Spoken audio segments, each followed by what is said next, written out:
I flashed my badge, a foot from his lightly bearded chin. "I have to take your car." I had my pistol out, ready for trouble if it came at me. I was definitely taking the car. "Jesus Christ, man, this here's my girlfriend's car," he drawled rapidly. His eyes stayed on the Glock. He handed over the car keys. I pointed back toward where I'd come from. "Call the police right now. The missing women are back there, maybe a mile and a half. Tell them there's an officer down. Tell them it's Casanova's hideaway."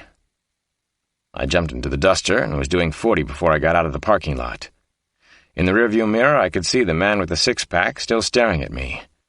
I wanted to call Kyle Craig myself and have him send help, but I couldn't stop now, couldn't lose Casanova and his friend. The dark blue pickup headed toward Chapel Hill, where Casanova had tried to kill Kate, where he had originally kidnapped her. Was that his home base after all? Was he someone from the University of North Carolina, another doctor, someone we had never even heard of? Not only was that possible, it was likely. I closed to within 4 car lengths of them inside the city limits. No way to tell if they knew I was there. Probably they did. Chapel Hill's version of rush hour was in progress. Franklin Street was a narrow, winding stream of traffic rolling slowly alongside the tree-lined campus. Up ahead I could see the funky Varsity Theater, where Wick Sachs had gone to a foreign movie with a woman named Suzanne Wellesley. It had been adultery, nothing more, nothing less. Dr. Wick Sachs had been set up by Casanova and Will Rudolph. Sachs had made a perfect suspect in the case, the local pornographer. Casanova had known all about him. How was that? I was close to getting them now. I could feel it. I had to think like that. They caught a red light at the corner of Franklin and Columbia. Students wearing ratty T-shirts with Champion and Nike and Bass Ale logos jaywalked between the stopped cars. Shaquille O'Neal's "I Know I Got Skills" played loudly from somebody's radio. I waited a few seconds after the stoplight turned red with a noisy click-click sound. Then I went for the whole enchilada. Ready or not, here I come. Chapter 112. I slid out of the Duster and ran in a low crouch down the middle of Franklin Street.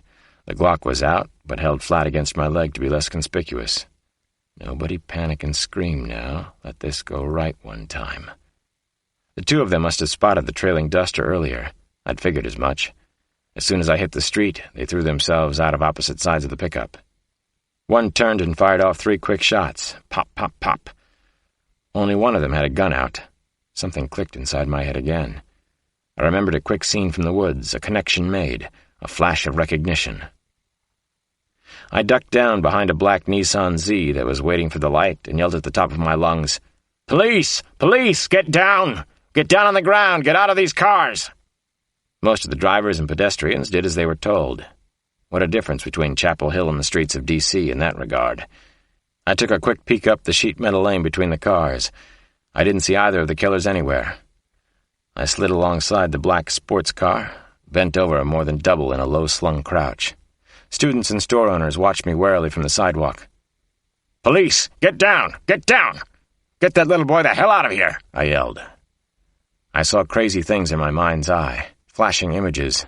Samson, with a knife in his back. Kate, after they had beaten her to a bloody, helpless mess. The sunken eyes of the women prisoners back at the house. I was keeping low to the ground, but one of the monsters saw me and went for a headshot. We both fired at almost the same time. His bullet barely nicked a side-view mirror that was between us. It probably saved me. I didn't see the result of my shot. I went down behind the cars again. The stench of motor oil and gas was almost overpowering. A police siren wailing in the distance told me help was on the way. Not Samson, though. Not the kind of help I needed. Just keep moving. Keep them both in sight somehow. 2 of them. 2 versus 1. Better way to think about it. 2 for the price of 1. I wondered how well they would deal with this, what they were thinking, planning. Was Casanova the leader now? Who was he? I looked up quickly and saw a cop. He was near the corner of the street and his revolver was out. I never had a chance to shout a warning. A gun fired twice from his left and the patrolman went down hard. People were screaming all over Franklin Street. Jaded college kids didn't look so blasé anymore. Some of the girls were crying. Maybe they finally understood that we're all very mortal. "Get down!" I shouted again. Everybody get the hell down! I ducked behind the cars again and inched my way up on the side of a minivan. I saw one of the monsters as my eyes cleared shiny silver sheet metal. My next shot wasn't so ambitious, no hero crap. I was willing to settle for a hit anywhere, chest, shoulders, lower torso. I fired. Trick shot, fuckhead. Watch this one. The bullet exploded through both passenger windows of a deserted Ford Taurus. It caught one of the bad guys high in the chest, just below the throat. He dropped as if his legs had been pulled from underneath him. I sprinted as fast as I could toward the place I'd seen him standing last. Which one went down? My brain was screaming. And where's the other one? I darted in and out between the parked cars. He was gone. He wasn't there. Where the hell was the one I had shot? And where was the other clever boy hiding? I saw the one I'd hit. He lay spread-eagled under the traffic light at Columbia and Franklin. The death mask still covered his face, but he looked almost ordinary in his white high tops, tan khakis, and windbreaker. I didn't see a gun anywhere around him.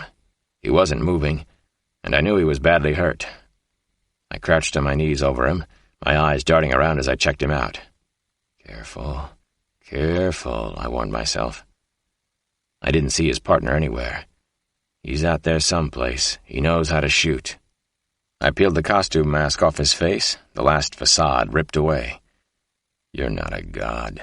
You bleed like the rest of us. It was Dr. Will Rudolph. The gentleman caller lay close to death in the middle of the street in Chapel Hill. His blue-gray eyes were glazing over. A sopping puddle of arterial blood had already collected under him. People were pushing in closer from the sidewalk. They were gasping in horror and awe. Their eyes stretched wide. Most of them had probably never seen anyone actually die. I had. I lifted his head. The gentleman. The murdering, maiming scourge of Los Angeles. He couldn't believe that he'd been shot, couldn't accept it. His darting, fearful eyes told me that much. "Who is Casanova?" I asked Dr. Will Rudolph. I wanted to shake it out of him. "Who is Casanova? Tell me!" I kept looking around behind me. Where was Casanova? He wouldn't let Rudolph die like this, would he? 2 patrol cars finally arrived. 3 or 4 local cops ran toward me with their guns drawn. Rudolph struggled to focus his eyes, to see me clearly, or perhaps to see the world one final time. A bloody bubble formed on his lips and then popped with a soft spray. His words came slowly. "You'll never find him." He smiled up at me. "You're not good enough, Cross. You're not even close. He's the best ever." A raspy howl rose from the gentleman's throat. I recognized the sound of the death rattle as I placed the death mask back over the monster's face. Chapter 113. It was a wild, jubilant scene, one that I would never be able to forget. The immediate families and close friends of the captive women kept arriving at Duke Medical Center all through the night. On the rolling hospital grounds and in the parking lot near Irwin Road, a large, emotional crowd of students and townspeople gathered and stayed on past midnight. There were nothing but indelible images for me. Photographs of the survivors had been blown up and mounted on placards. Faculty and students held hands and sang spirituals as well as "Give Peace a Chance." For at least one night, everyone chose to forget that Casanova was still out there somewhere. I tried it for a few hours myself. Sampson was alive and recovering inside the hospital. So was Kate. People I'd never met came up and fiercely shook my hand inside the suddenly festive facility. A father of one of the surviving victims broke down and wept in my arms. It had never felt this good to be a policeman. I took the elevator to the 4th floor to visit Kate. Before I walked into her room, I took a deep breath. Finally, I went in. She looked like a mysterious mummy with all of her head bandages and wraps. Her condition had stabilized. She wasn't going to die, but she remained in a coma. I held Kate's hand and I told her the long day's news. "The captive women are free. I was at the house with Sampson. They're safe, Kate. Now you come back to us. Tonight would be a good night," I whispered. I ached to hear Kate's voice again, at least one more time, but no sound came from her lips. I wondered if Kate could hear me or make any sense of the words. I kissed her softly before I left for the night. "I love you, Kate," I whispered against her bandaged cheek. I doubted that she could hear me. Sampson was located 1 floor above Kate. Man Mountain had already come out of surgery and his condition was listed as good.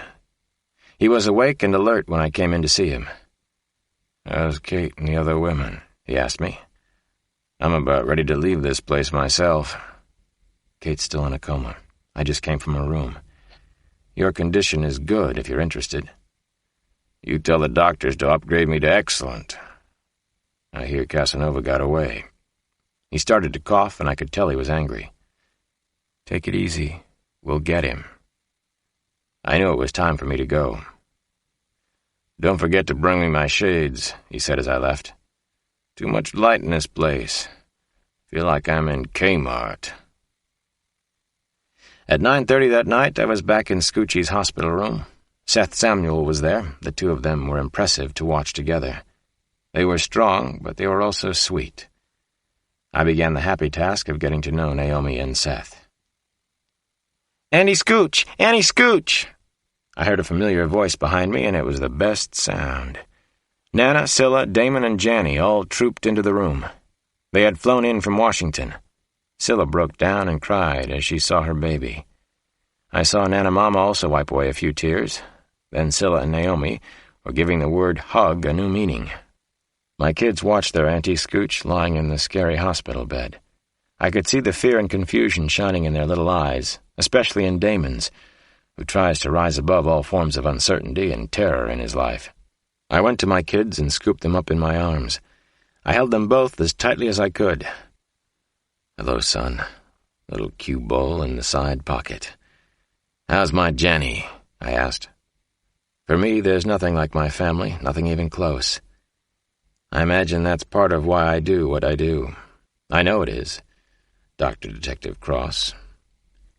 "You found Auntie Scooch," Jenny whispered into my ear. She hugged me tightly with her strong little legs and arms. She was even more excited than I was. Chapter 114. It wasn't over for me. The job was only half done. 2 days later, I trudged down a well-worn path through the woods separating Route 22 and the underground house. The local police officers I passed on the way were somber and quiet. They tramped out of the woods with their heads lowered, not talking with one another, their faces drained of color and effect. They had met the human monsters on an intimate basis now. They had seen the intricate and ghastly handiwork of Dr. Will Rudolph and the other monster who called himself Casanova. Some of them had explored the House of Horror. Most of them knew me by now.